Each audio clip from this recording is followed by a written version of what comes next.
Oke, Assalamualaikum warahmatullahi wabarakatuh. Apa kabar semuanya? Waalaikumsalam warahmatullahi wabarakatuh. Waalaikumsalam warahmatullahi wabarakatuh.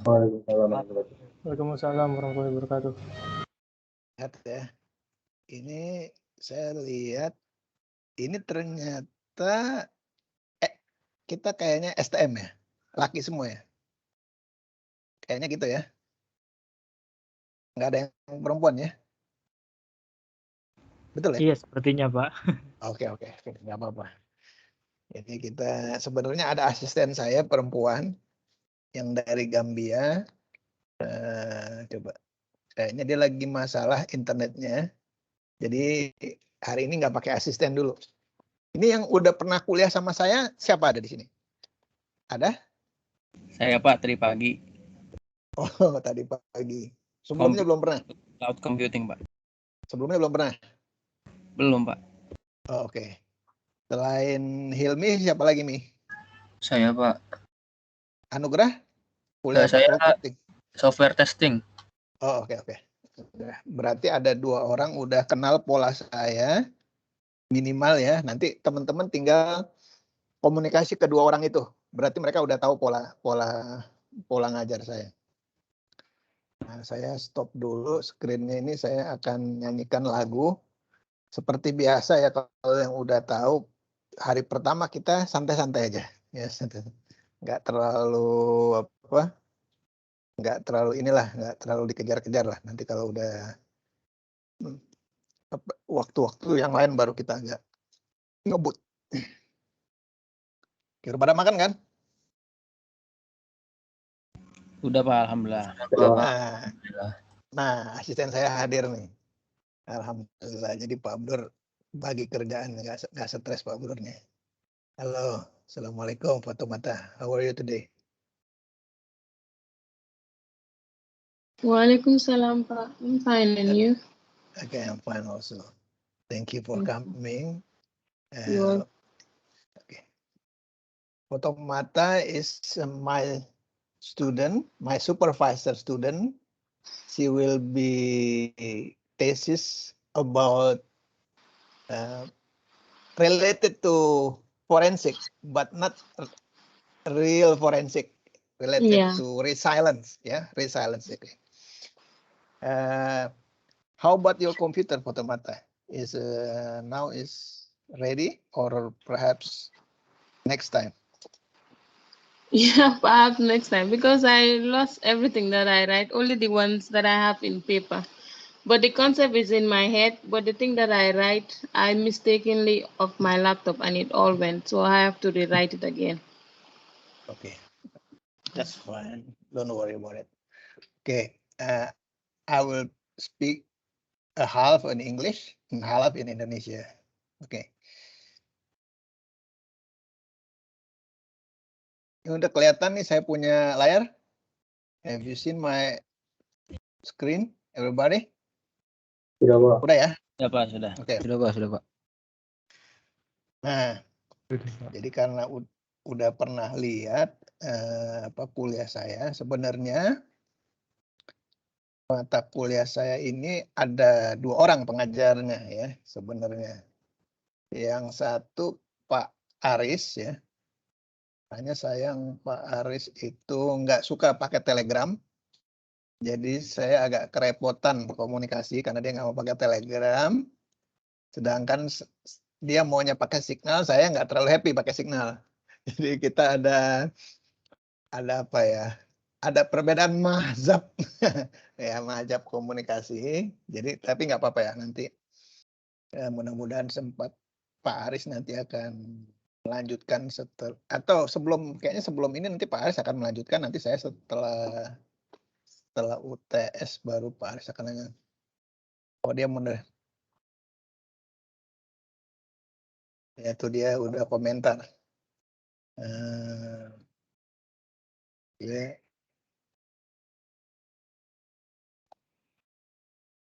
Saya komunikasi ke beliau. Oke. Nah, pasti kan teman-teman ini pada nanya gitu ya. Kalau yang udah pakai Microsoft Teams, sebagian besar sudah masukin ya ke tim ya. Ini kayak Huza, ini udah full Microsoft Teams ya. Terus yang lain-lainnya juga gitu ya. Ada beberapa yang sudah pakai Zensoft udah full Microsoft Teams. Ini kelihatan di line saya warna hijau. Ya. Nah, seperti biasa, saya akan share Google Scholar. Google Scholar apa? Google Classroom. Kacau nih Pak Bro, udah kecapean dari pagi ya, sorry ya. Ini di hari Selasa adalah hari yang paling banyak mengajarnya. Oke. Nah, kenapa pakai Microsoft Teams? Saya nggak akan ngomongin lagi ya. Itu udah sering saya nyanyikan dari pagi. Nanti Anda ikut aja seminar Microsoft Teams yang saya hari Sabtu. Nanti saya akan ngobrol banyak di situ ya. Di waktu yang lebih pas lah ya. Kita ini sekarang sekitar nggak sampai 60 menit lah. 60 menit maksimum kita akan selesaikan apa semua ide-ide dasarnya. Udah pada menerima nih linknya, Google Classroom-nya sebagian ya. Nah, kalau udah nerima, kita lihat di Google Classroom-nya. People. Ayo pada join.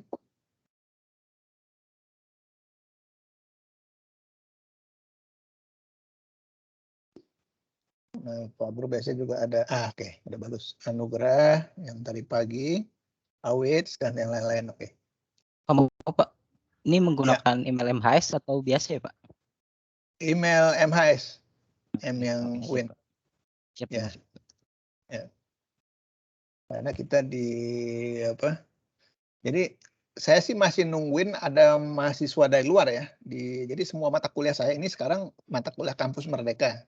Kita ngundang orang lain untuk join. Tapi sampai tadi pagi saya lihat daftar emailnya kok email UIN semua gitu. Jadi kita asumsikan UIN. Padahal saya sih undangnya Kampus Merdeka. Kalau yang software testing memang mata kuliah Merdeka dia. Dia akan nerima dari mana aja yang software testing.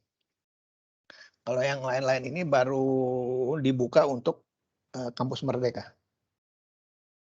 Oke, saya lanjut ya.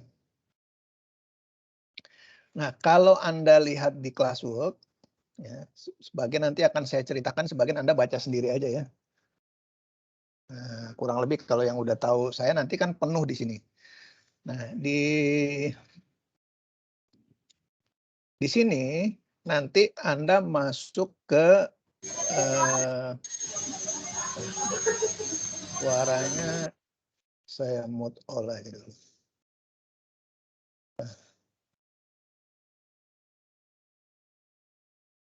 Oke. Jadi kalau lihat apa di Google Classroom ya, sekilas saja ya saya intro dikit nanti sisanya Anda. Jadi ini kita ada intro, kemudian ada Udemy Forensik ya, Udemy itu salah satu Coursera lah gitu ya. Ini basicnya, ini dia pakai apa? Pakai image ya, hard disk image ya. Terus beberapa publikasi saya udah masukin belum? Oh ini publikasi saya belum saya masukin, ini ada publikasi sedikit ya. Saya kasih, ada banyak sebenarnya publikasi saya di bidang forensik. Memang mata kuliah ini kita yang bikin lah ya. Forensik ini Pak Bro yang bikin. Jadi Pak Bro kan dulu pendirinya S2 Magister Teknik Elektro di Mercu Buana. Jadi saya buat mata kuliah ini. Tapi di UIN, ya di UIN, Pak Bro lebih ke arah software, ya lebih ke arah software. Jadi nanti walaupun saya bisa yang ke network tetek bengeknya, itu biasanya saya kasih ke orang lain. Saya lebih ke arah sekarang forensiknya ke forensik yang data science. Nanti saya jelasin forensik data science itu apa. Oke. Nah nanti akan kurang lebih Anda akan punya bahan-bahan seperti ini. Nah, yang penting lagi nanti kita akan ada live session. Ya, ini kalau Anda klik ya, live session itu sekitar 10 sampai 12 kali. Jadi yang lambang-lambang gini kita live session, kita ketemu di Zoom meeting ya atau di Microsoft Teams meeting. Sisanya ini kita nggak ketemu ya, nah tugas-tugas aja, ngerjain tugas-tugas. Ya perkiraan sih 10 kali ketemu sampai 12 kali, tapi kemungkinan sih 10 kali. Nanti akan ada yang banyak yang kita delete pertemuan. Jadi Pak Bro nggak doyan ketemu-ketemu mulu ya. Jadi beda sama saya, lebih suka persiapan yang matang, dokumennya lengkap, nggak perlu ketemu, tapi hasil beres. Ya kan ada kan orang yang kuliah berjam-jam ngomongin absen, ngomongin nggak jelas gitu ya. Saya bukan aliran yang seperti itu. Saya aliran efisien. Waktu Anda, waktu saya itu efisien. Jadi kalau saya mundur, kita mundur. Saya mau setengah jam, 1 jam kita selesai. Gitu, kurang lebih gitu lah. Nah, kalau Anda lihat di Classwork juga, ini kan udah banyak yang masuk ya, saya balik lagi. Hampir, ini baru 1, 2. Yang lain masih belum? Mohon maaf Pak, belum muncul Pak di meeting chat akun saya dan beberapa teman-teman. Oke, Ya, Pak, saya baiklah. juga. Ya, itu berarti ininya belum canggih ya. Saya ntar, ya udah nggak apa-apa. Saya kasih di sini.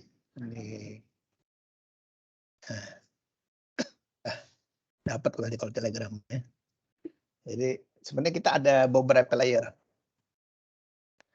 Jadi layer yang paling umum itu komunikasi nggak jelas, WhatsApp segala macam, telepon ke Pak Bro, email. Terus layer yang agak di dalam Telegram itu tadi. Jadi kalau Anda udah masuk Telegram, Anda udah masuk layer kandidat kelas saya. Tapi itu belum. Habis itu Anda masuk layer yang dalamnya lagi, Google Classroom yang ini. Nanti ada banyak tugas segala macam, dan yang terakhir nanti masuk layer dalamnya lagi yang MS Team.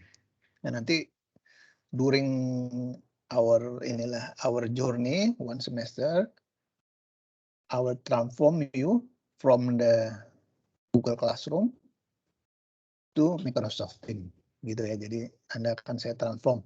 Ya. Nanti tugas saya mentransformnya. Nah, Microsoft Team itu yang security-nya yang sekarang yang paling tinggi untuk selain Cisco ya, Cisco Webex yang paling tinggi untuk security dan segala macam. Dia high density-nya juga, PGA-nya dan seterusnya, pokoknya bagus lah ya. Nah, ini Anda saya lihat udah banyak masuk. Jadi saya jelasin pada saat hari Sabtu, kemudian pada bisa hadir. Nah, kalau kita masuk ke agenda today, ya coba lihat agenda today. Klik yang session 1 dulu, ya, session 1. Ya, terus Anda klik agenda today, maka akan tampil seperti ini. Coba lihat, saya tungguin. Biar kita sama-sama ngekliknya. Ini udah ada masuk 1, si Wahyu biasanya. Oh, Afez sama Muhammad Uzaifah. Oke. Nah, ini Anda udah lihat tampilan layar sama. Nanti kalau saya nulis apa, Anda akan lihat. Nah, ini asistennya bukan Torik ya. Asistennya ini si Fotomata. Ya. Apa-apa kan Anda ngomong pakai bahasa Inggris sama Fotomata kan? Ya. Nanti Fotomata setengah-setengah ya. Half in English, half in bahasa Indonesia. Jadi biar dia nyaman juga. Kalau kita full bahasa Indonesia juga dia akan gak nyaman, kurang nyaman lah ya. Kasihan dia juga. Pak Brur ini adalah dosen yang megang mahasiswa internasional ya. Jadi semenjak program internasional ada, Pak Brur pegang mahasiswa internasional, dan Pak Brur termasuk dosen yang paling banyak keliling ke luar negeri ya. Pak Brur ke Perancis, saya ke Rusia lama, saya ke Estonia, saya ke Malaysia hampir tiap tahun ya, Singapura dan seterusnya. Jadi emang saya dosen keliling-keliling ya, dosen yang saya kerjasama sama IBM Asia Pasifik, saya kerjasama sama universitas di Abu Dhabi dan seterusnya. Nanti akan tahu juga nanti pelan-pelan. Nah, secara umum kalau yang belum nih, kalau yang udah kuliah sama saya udah tahu nih pasti keluarnya begini-begini. Ya, jadi modelnya begini-begini. Nilai itu berdasarkan keaktifan mahasiswa. Nanti Anda sharing knowledge, nanti ada nilai-nilai minggu ke minggunya ya. Jadi biasanya kalau Anda ngejawab ngerjain tugas, saya kasih bintang. Ya, kalau poinnya bagus, saya kasih HP. Enggak ya, enggak dikasih HP ya. Dikasih pokok penghargaan. Mungkin biasanya kalau yang bagus-bagus itu pada saat UTS saya bilang selamat, Anda UTS-nya udah aman. Jadi UTS-nya udah aman, Anda sudah sebenarnya boleh nggak ikut UTS saya karena nilainya bagus ya di kelas. Tapi dia ikut aja untuk menjamin bahwa emang itu kualitasnya emang bagus. Ya, walaupun mau ujian, nggak ujian, dia kualitasnya tetap bagus. Nah, target kelas itu kita nanti ini yang biasa ya, kelas-kelas biasa, knowledge, skill, segala macam. Tapi yang penting lagi, mata kuliah ini mata kuliah pilihan. Ya, mata kuliah pilihan itu jelas beda. Anda masuk ke sini bukan semata-mata ngejar SKS. Ya, tapi Anda mau ilmunya, mau bikin skripsi, mau segala macam gitu ya. Nah, maka nanti salah satu outputnya adalah proposal skripsi. Sebenarnya foto mata udah ada proposal skripsinya tadi mau dia tunjukin ke kita. Nggak apa, laptopnya ada bermasalah, jadi kita tunda next time. Nah, kemudian Anda bisa bikin paper and publish. Ya, dulu juga ada mahasiswa saya di kelas gitu ya.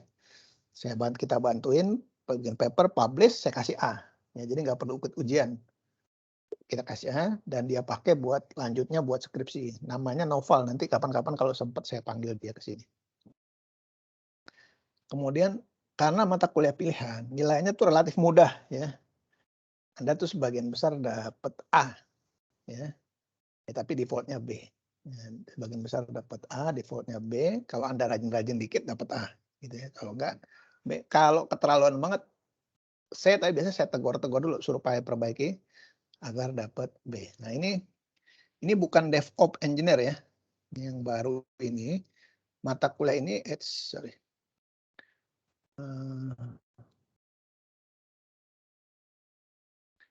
mata kuliah ini nanti ngarahnya karena nih ada fotomata. Fotomata itu tesisnya tentang resilient. Back to spelling it. Resilient is defense. Resilience is a defense. Jadi pendekatannya ini adalah cyber war. Nah, ini serem lah ya. Hanya ini untuk yang semester ini topik besarnya itu cyber war. Nanti saya jelasin apa itu cyber war. Kebetulan kita dapat hibah untuk penelitian yang anggotanya itu Bu Rektor, saya dan beberapa dosen di fakultas-fakultas lain yang dari Fakultas Sains dan Teknologi itu saya. Nah, nanti fotomata itu di bawah grup kita ya, di bawah defense study lah ya, cyber war ini.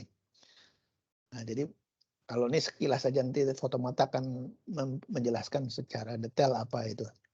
Jadi kalau kita perang itu sekarang perangnya itu ada perang konvensional ya, atau perang yang non konvensional combatant ya.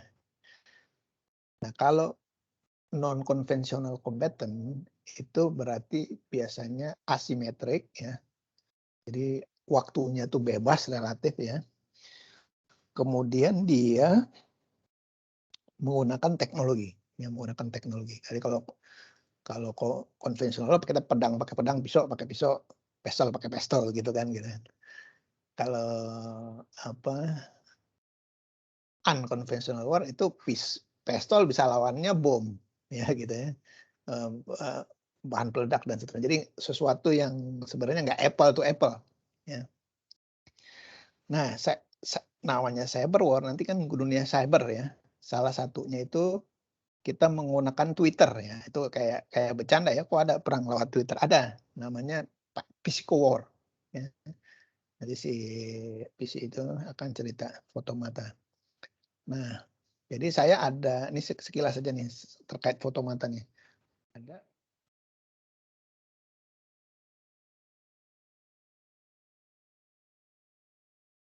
War ya. War.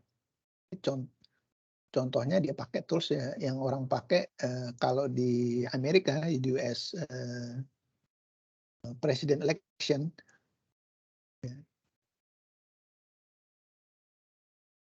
dia pakai Facebook ya, dulu si case-nya si Trump, Facebook ya, Trump ya. Kan Twitter kalau nggak salah ya. Coba nanti dicek lagi si foto matanya. Kalau di Arab itu case-nya itu Arab Spring.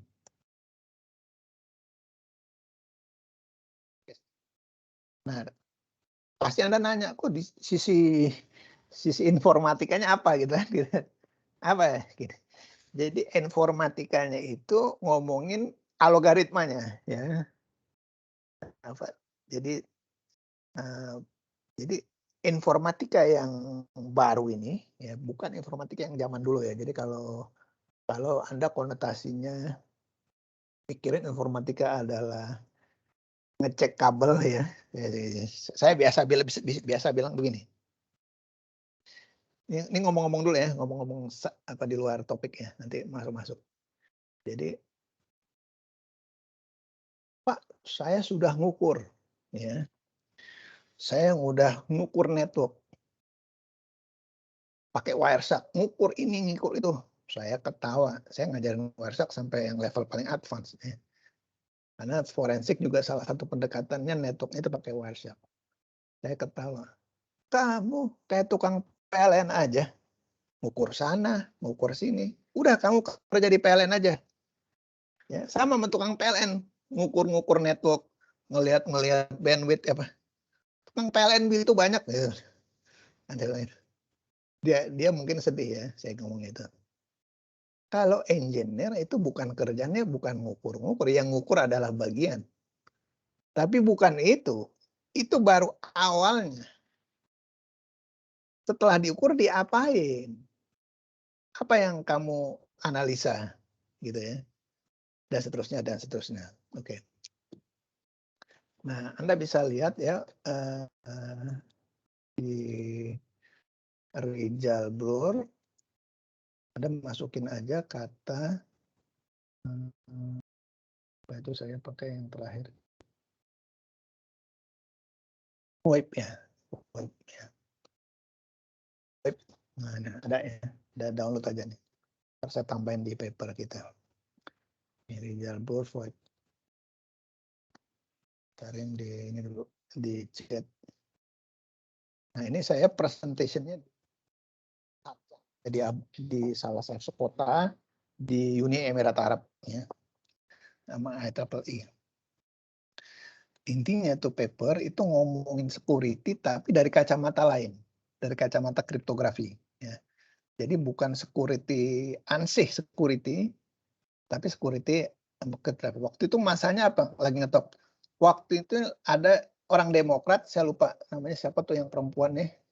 Itu yang bilang apel Washington, apel apa gitu. Ya, apel Malang. Nah, pada saat itu orang baru sadar ternyata kita punya komunikasi waktu itu BlackBerry apa ya. Itu disadap ya kan.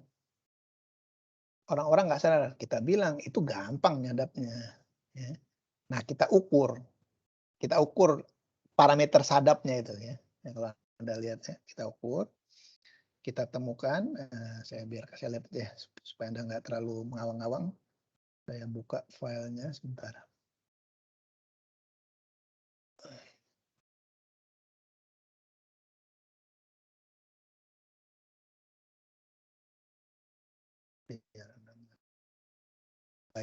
It's Rijal Blur VoIP. Ini termasuk salah satu paper saya yang banyak citizennya ya. Saya lupa, pokoknya di atas 10, di hampir 20 apa citizennya. Kalau kita download ya saya bisa saya dengar ya. Teksnya available ya. Jadi saya download. Ini mahasiswa saya yang S2 di Magister Elektro ya. Sudah saya download belum tadi? Sudah saya download ya. Oh, ini yang bahasa Indonesianya, jangan yang bahasa Indonesianya, yang bahasa bulenya. Ada dua, ada yang bahasa Indonesianya, ada yang bahasa bulenya. Yang bahasa Indonesia, oke lah yang bahasa Indonesia aja nggak apa ya.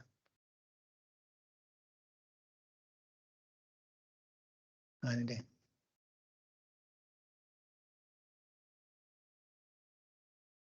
Ini.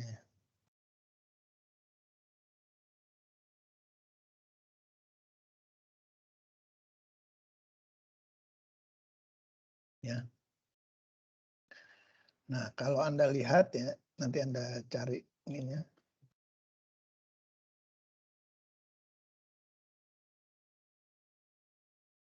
Ada di IEEE ya, ada yang di IEEE. Ini yang versi Indonesianya. Jadi kalau lihat nanti ada ini. Nanti Anda bisa lihat paper yang tadi, ya, list paper itu.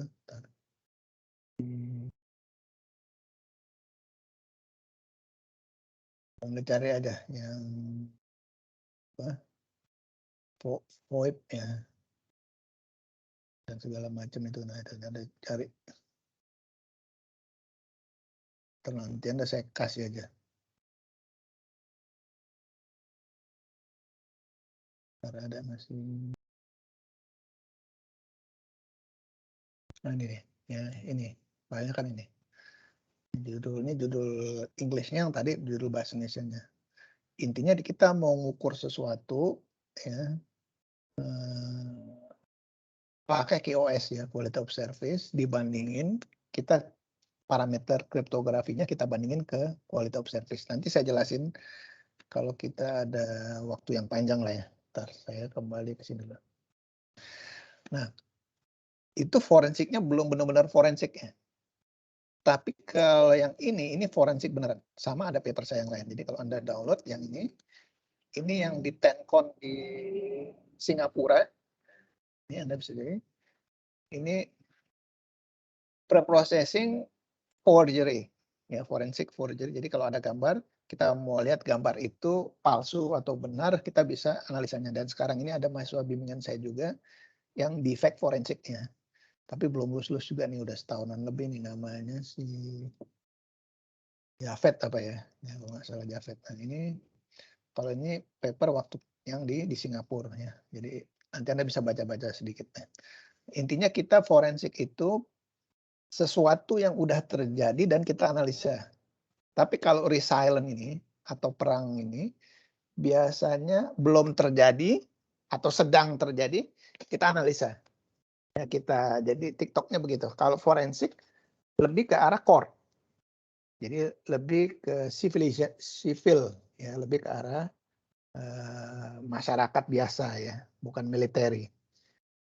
Tapi kalau yang pendekatan satunya adalah militer. Jadi ada unsur menghabisi lah kalau militeri ya. Kalau sipil kan pendekatannya dia pendekatan undang-undang, kitab ya, perdata, pidana dan seterusnya. Makin kacau aja Pak Bro ngomongnya. Nah, balik ke sini. Nah, nanti Anda akan lihat, ya, saya hapus dulu di grup. Kita lihat tadi Google Classroom-nya. Nah, nanti Anda akan menginstal Google Classroom, MS Teams, dan Telegram ya, buat kita komunikasi. Nah, tadi penjelasan nilai saya skimming aja. Nah, pokoknya intinya baca paper, tugas tiap minggu, dan seterusnya. Nah, ini contoh project-project ini gabung-gabung dari semester apa, mata kuliah apa ya, gitu ya. Oke. Nah, supaya nggak membosankan, khusus untuk kelas ini saya udah buat ini tugas ya. Ini kuesioner awal. Ya, kuesioner awal. Pada bisa lihat? Halo? Bentar Pak. Bentar. Kuesioner awal. Bisa Pak. Oke. Nah, di atasnya ini ada jawabannya sebenarnya. Jadi Anda silahkan baca ya, digital forensik, Bro. Kuesioner awal, Bro, gitu ya. Coba Anda jawab atau Anda jawab sendiri tanpa baca tulisan itu juga bisa. Kita kasih waktu sampai jam 2.45. Ya, masih ada waktu sekitar 25 menitan lagi. Ya, silakan Anda jawab terus Anda submit seadanya aja. Biar nggak ngantuk-ngantuk ya, biar pada bangun ya. Nah, silakan. Biar kita lihat kalian kalau ada yang mau nanya-nanya juga boleh. Kalau mau ada pertanyaan, keluh kesah, ini detailnya ini. Jawab tulisan dalam bentuk mind map. Nah, ini nggak usah, dalam tulis teks aja. Apa yang dimasuk digital forensik menurut Anda apa itu? Dan Di Word, sebutkan, di Word nggak apa-apa ya Pak ya? boleh, di Word boleh, di teks boleh, enaknya di mana aja. Atau Anda mau share drive atau apa. Terus nomor 2, sebutkan jenis-jenis digital forensik yang Anda ketahui. Nah, itu. 3, sebutkan, jelaskan kasus digital forensik yang Anda ketahui. Kan banyak ya digital forensik. Semua kasus yang masuk ke polisi itu kasus digital forensik. Biasanya kalau yang ngetop-ngetop itu. Terus bagaimana proses atau langkah digital forensik yang dilakukan. Nah itu gimana kira-kira? Kok dia bisa dapat data itu? Dan seterusnya, dan seterusnya. Saya nggak usah bacain lah. Silakan. Kita 20 menit. Kerjain, saya kasih timer 25 menit biar Anda puas.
Pak izin bertanya Pak.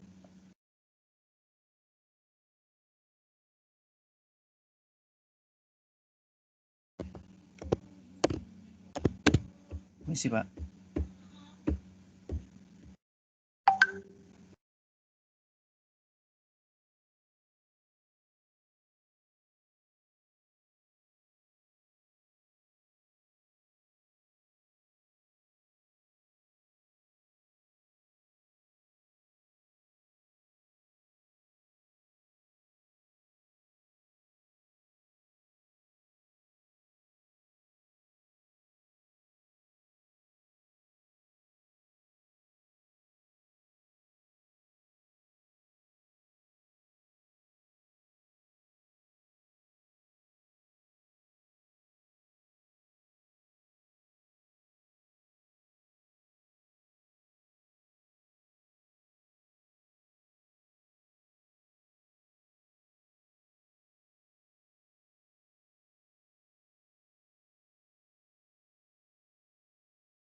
Gimana? Udah pada selesai? Belum Pak. Saya izin bertanya Pak. Yang untuk nomor 7 sebutkan buku yang Anda pikir cukup bagus untuk dijadikan bahan bacaan digital forensik. Nah, saya kan belum pernah baca satupun referensi buku Pak mengenai digital forensik. Itu bagaimana Pak? Ya, nggak usah diisi. Oh ya, Kan oke. saya bisa dicari di Google. Oke. Ya, Yang menurut saya bagus gitu ya. Iya. Ini kan cuman pemancing aja. Mancing aja. Masalahnya parameternya apa gitu Pak? Kalau bagus saya belum baca juga masalahnya. Iya, kalau ada ya minus aja. Nggak pernah baca berarti. Iya Pak. Makasih Pak.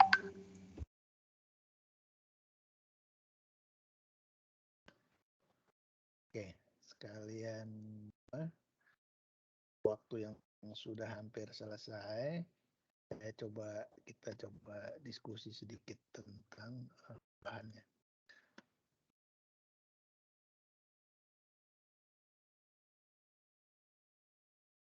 Nah, kalau lihat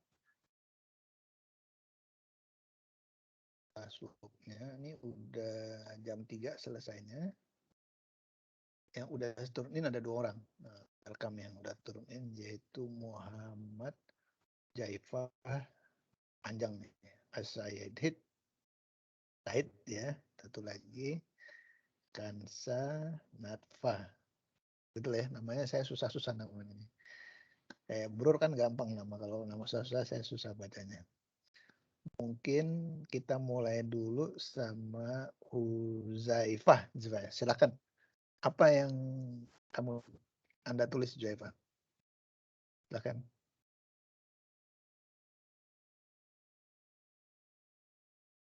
Silakan, Huzaifah. Ya, halo Pak. Ya, silakan. Saya pribadi di waktu yang singkat ini saya hanya mengutarakan pendapat mungkin Pak, yang dari soal yang Bapak berikan. Yang pertama, apa itu digital forensik? Mungkin menurut saya itu adalah tindakan untuk melakukan analisa terhadap suatu kejadian digital gitu, terhadap itu buat cross check aja, ataupun emang itu kejadian dalam kejahatan ataupun merugikan gitu Pak. Oke, ini definisi versi di kepala berarti ya? Iya Pak. Oke, nggak apa-apa. Terus lanjut, yang nomor 2. Terus jenis-jenis digital forensik yang saya ketahui, sebenarnya mungkin ini nggak konkret banget, tapi yang saya sebutkan kayak network forensik gitu. Habis itu ada OSINT forensik, citra digital forensik, reverse engineer forensik. Nah, itu mungkin bisa juga disebut kategorinya, Pak. OSNT apa nih? Open source intelligence. Oke. Oke, boleh. Oke, lanjut. Nggak apa, nanti saya komentar nanti. Lanjut. Yang ketiga, sebutkan jelaskan kasus digital forensik yang pernah saya ketahui. Mungkin saya kepikiran waktu itu nonton berita, itu ada kasus yang Jessica dikasih racun kan, cyanida. Nah, saya ngelihat di situ di CCTV-nya gimana orang digital ngeliatin pixelnya sampai gimana cara geraknya. Itu tangan Jessica yang ketutupan oleh tas gitu. Jadi bisa ditarik kesimpulan dia mengambil suatu barang dari tas dan menuangkan ke kopinya. Gitu, Pak. Oke, lanjut. Terus bagaimana proses digital forensik dilakukan? Kalau menurut saya mungkin pengumpulan dulu datanya, habis datanya dikumpulkan, itu dianalisa bagaimana data-data itu, habis itu dicocok-cocokkan dengan kejadiannya, apakah cocok atau enggak, habis itu bikin laporan. Oke, terus lanjut aja. Terus lanjut. Habis itu ilmu yang yang diperlukan gitu, kaitan dengan mata kuliah yang saya pelajari, mungkin dasar-dasar pemrograman juga berpengaruh. Saya harus tahu tentang gimana cara coding itu, logika-logika pemrograman, habis itu jaringan komputer, device-device-nya itu mungkin ada MAC address yang bisa dicek, IP address, terus-terusnya. Habis itu di KTI bagaimana serangan-serangan cyber bisa masuk, sistemnya bagaimana yang lemah gitu, dia masuk dari mana mungkin. Terus basis data MySQL juga itu mungkin berpengaruh juga kalau untuk pengetahuan cyber, sama forensik, digital forensik, terus web programming. Habis itu yang kelima, top digital forensik apa yang Anda ketahui kalau misalnya minta membuat judul skripsi. Mungkin yang saya ketahui karena kemarin rame-rame tentang OSINT lagi rame, jadi kebetulan di YouTube muncul mulu itu. Jadi mungkin OSINT forensik data pribadi karena itu juga yang baru kepikiran di waktu yang singkat, Pak. Habis itu yang keenam, sebutkan organisasi yang jadi rujukan mempelajari digital forensik. Mungkin link-link buat belajar online itu kayak Aguna Course itu buat network itu, atau di David Gombal yang di YouTube buat network juga. Itu juga sedikit ngajarin tentang security sih. Kayak Warisak juga dia ngajarin juga, suka ngasih free course. Habis itu network Chang dan sejenisnya. Terus juga bisa dari webinar-webinar yang free dari BSSN suka ngasih gitu di komunitas Telegram. Terus webinar yang berkaitan juga dari organisasi itu. Habis itu buku yang cukup bagus. Sebenarnya kalau disuruh ini saya hampir nggak pernah baca buku, Pak. Cuman waktu itu tertarik, saya mungkin ada buku Czech ya, itu juga bisa dipakai mungkin yang gratisan. Cuman Oke deh. juga Ini udah kita baca ya. Makasih, Mat. iya. Ini saya kebut aja dikit karena waktunya sudah dikit lagi. Saya coba lihat satu lagi, Mat. Yang temennya, bentar. Buat kita banding dulu sebelum nanti kita komentarin gitu ya. Makasih ya, Mat. Nah, ini sekarang tadi yang mau maju Kanisa apa tadi? Ini ya, Kansa Nazifa tadi yang udah ngirim ya duluan ya. Bentar, lihat. Ini jawabannya. Lihat aja ya, biasanya kelihatan komputer. Oke, ini kelihatan jawaban yang masih pakai akal ya, tanda kutip ya. Ya boleh-boleh aja, tapi nggak terlalu tepat ya. Nah ini masih agak mendingan, ini ada bis forensik, network forensik, atau segala macam. Ini mata kuliah keamanan teknologi informasi. Oke, nanti saya jelasin bedanya. Terus topik digital, bocoran. Nah, top digital.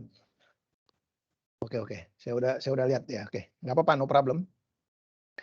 Jadi kayaknya secara umum Anda belum bisa membedakan apa namanya keamanan teknologi informasi dengan digital forensik lah ya gitu ya secara umum. Nah, saya cerita dikit ya cara pandangnya nih. Memang kebanyakan dosen kita ini kebanyakan dosen keamanan. Ya, dosen digital forensik tuh jarang. Beda ya, beda. Apa beda? Mindsetnya beda. Gini, kalau orang keamanan teknologi informasi atau orang keamanan, ini ada rumah, ya, saya kasih sederhana, ada maling, diusahain maling itu nggak bisa masuk. Maling itu dikasih pagar yang tinggi, dikasih anjing, segala macam. Oh, tuh maling nggak boleh masuk, gitu ya. Itu orang keamanan. Tapi kalau orang digital forensik ini cenderungannya intel. Ya, jadi beda ya, beda kelas ya. Lu mau masuk ke rumah gue boleh. Mencuri, nggak apa-apa. Tanda kutip ya. Tapi resikonya semua kegiatan pencurian itu pasti saya ketahui dan saya catat dan saya akan laporkan ke polisi. Beda ya. Jadi kalau orang digital forensik, pagarnya nggak usah tinggi-tinggi. Ya, biasa aja dia gaya hidupnya. Tapi setiap langkah orang masuk itu akan ada rekamannya, jejaknya ada, tinggal kita tampilin. Nah, itu dua pendekatan yang beda. Jadi kalau yang satu lebih ke arah pencegahan. Ya. Kalau yang satunya lagi forensik namanya postmortem kalau orang bahasa orang polisinya. Jadi setelah kejadian. Ini dua hal yang beda. Oke. Bukunya juga beda juga. Ya. Kalau orang forensik wajib ngerti keamanan teknologi informasi, wajib. Karena dia di atasnya ya. Jadi kalau orang nggak ngerti keamanan teknologi informasi, bikin forensik, itu forensiknya forensik sastra. Ya, jadi bullshit aja. Tapi kita jauh di atas mereka. Karena semua, jadi kita nih pencuri menangkap pencuri, beda ya. Kalau yang sana mencegah pencuri. Kalau kita pencuri menangkap pencuri, jadi kita ini udah kemampuan pencurinya udah, tapi nangkepin pencuri. Gitu ya, beda. Oke, saya nggak akan banyak itu, nanti Anda akan tahu sendiri, ngeliat sendiri itunya. Dan penelitiannya atau papernya, skripsinya ini jarang. Kalau keamanan teknologi informasi banyak ya. Kalau forensik, ini saya kasih lihat nih. Misalnya yang keren kemarin nih, forensik audit. Nah, Rijal Brur. Nah, gitu selalu pakai Rijal Brur di mana-mana. Nah, nanti Anda dapat Rijal Brur WhatsApp forensik, UTS WhatsApp forensik. Terus detect fraud. Pokok gitu-gitu. Nanti Anda ketemu. Jadi beda. Ya. Itu yang audit forensik itu sih siapa? Salah ini bahasa Indonesia jadi nggak akan ketemu. Ini si Jenabah. Ya. Audit.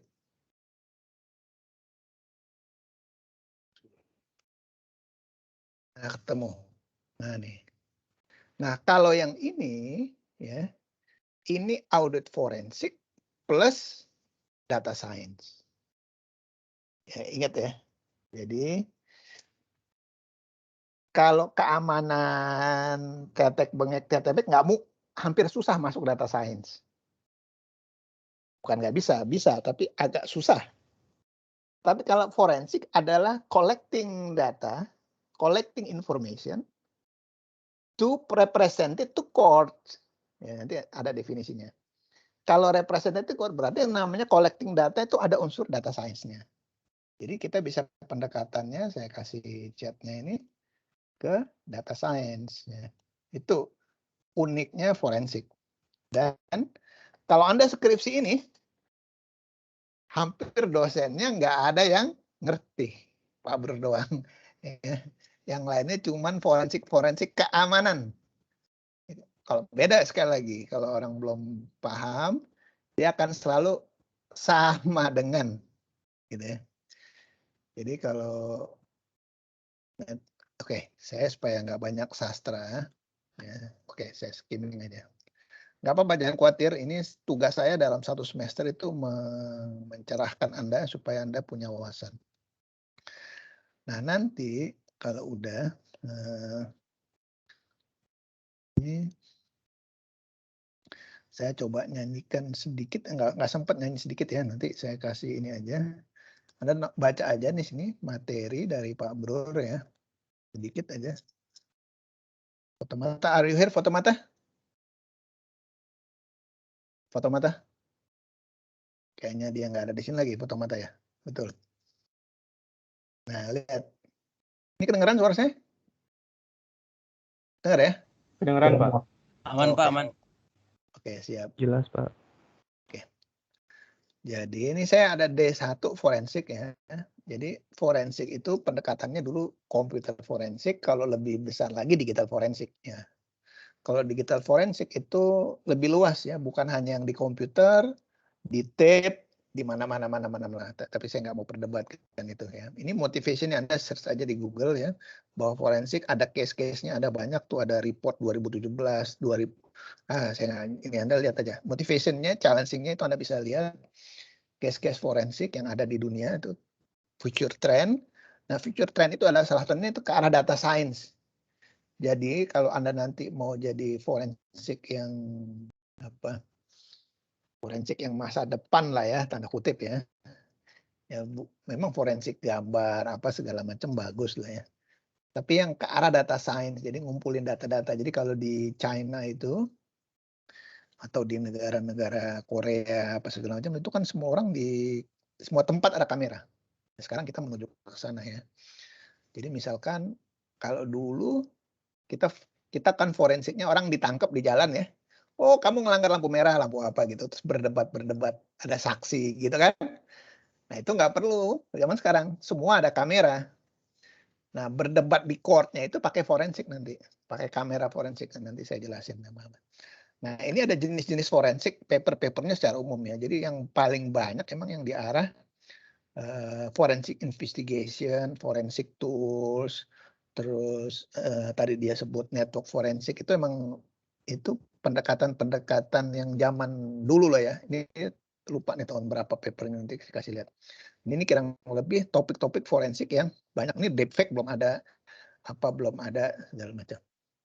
Ini jumlah papernya. Ya, jadi ini ada penelitian. Kemudian rata-rata komputer forensik itu 80% ya. Ya, network forensik, mobile forensik dan seterusnya. Anda lihat setelah komputer forensik, mobile forensik dan seterusnya. Jadi ini tren di tahun lupa saya tadi 2014 apa beberapa tadi apa 2017 ya gitu. 2014 kayaknya salah di papernya. Nah, itu kurang lebih bayangan perkembangan ilmu-ilmu forensik yang kayak lagi baru-baru itu, contohnya tadi audit forensik ya, forensic audit process mining. Jadi audit di sisi ekonomi tapi kita pakai pendekatan forensik. Jadi jangan kita kacamata kuda bahwa forensik itu lawannya keamanan teknologi informasi ya. Itu kacamata kuda ya. Nah, forensik yang kita maksudkan ini yang lebih luas. Ya, jadi semua kegiatan yang pakai menggunakan digital itu kita bisa pakai forensik. Nanti akan ada penjelasannya, definisinya itu. Jadi forensik adalah collecting data, analyze data, and representing data to evidence on the court, ya, di pengadilan. Jadi Anda itu ilmunya itu dekat sekali sama orang hukum, ya ilmu ini. Jadi kalau selama nggak ada hukumnya, kita nggak penting-penting amat forensik ini. Di forensik itu nanti ada bagaimana kacamata forensik dari segi hukum, hukuman berapa yang mau kita kasih, cara menulis forensik yang benar gimana kalau kita di pengadilan dan seterusnya. Mungkin gitu dulu ya untuk sementara ya. Anda udah ada bayangan. Nah, buku-buku harusnya tadi udah saya share ya, mudah-mudahan udah saya share ya sebagian. Nah ini, oh ya sebelum share ya, maaf ya, Pak Bro lupa ya, buru-buru. Nah ini, nggak sengaja ya, mohon maaf. Ya. Nah ini adalah buku-buku, jadi kelihatan Anda nggak baca buku Munafik. Saya ceritain, bedanya ilmuwan atau sarjana dengan yang bukan sarjana. Ya. Kalau yang bukan sarjana, dia bacanya modalnya YouTube, modalnya apa-apa. Bukan nggak boleh ya, boleh. Tapi itu nggak reliable. Kalau sarjana komplit, buku makanan wajib. YouTube segala macam, ya makanan sampingan lah gitu ya.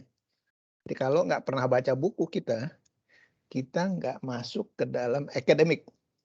Jadi Anda ngomongnya sastra mulu. Jadi kalau Pak Bro bukunya ini, itu benar. Itu orang akademik. Ya, foundation booknya. Kitabnya clear gitu. Nah sisanya baru kombinasi. Apalagi kalau cuma ngandelin blog, terus orang ngetop yang sekarang nggak jelas gitu kan. Orang, saya nggak usah sebut banyak orang-orang forensik yang sekolahnya nggak jelas. Ilmunya sebenarnya biasa-biasa aja, tapi dikupas, di blog, kayaknya jagoan banget pas saya dengerin. Ya lah, itu sih. Hal-hal kecil yang kita nggak usah belajar gitu. Oh saya bisa nge-hack in, itu saya ketawa gitu ya. Ya itu sih, main anak kecil. Gitu. Ya tapi ya buat dia itu, buat orang-orang umum kelihatan hebat. Ya, buat kita, ya nggak ada hebat-hebatnya itu nggak punya foundation yang kuat. Ya. Jadi kalau orang bikin cuman hanya mencari ngetop, ya, itu dia nggak akan lama.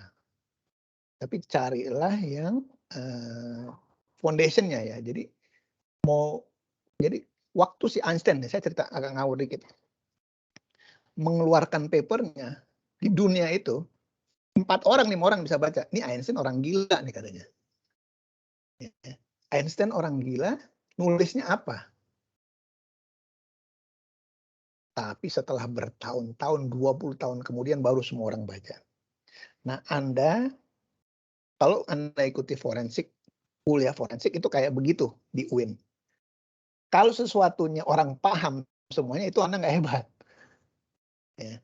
Tapi yang sedikit orang paham. Jadi hanya sedikit segelintir orang yang paham, tapi komunitasnya terbatas ya. Jadi yang benar-benar ahlinya paham, nanti baru beberapa tahun kemudian orang-orang keamanan teknologi informasi baru paham. Keamanan teknologi itu hal yang biasa ya. Itu jadi hal yang lumrah. Keamanan teknologi informasi buat kita harus kita makan bukunya, harus kita pelajari. Itu makanan wajib buat kita ya. Bukan tapi itu nggak cukup. Ini nanti aja baca ya. Ini saya sekilas aja. Ini digital forensic book, terus digital forensic book versi A, B, handbook of forensic, terus open source software forensic, bla bla bla bla bla bla bla bla bla. Nih banyak lah bukunya. Dan tadi ada buku-buku lain. Gitu. Ada pertanyaan? Protes, keluh kesah? Nggak ada.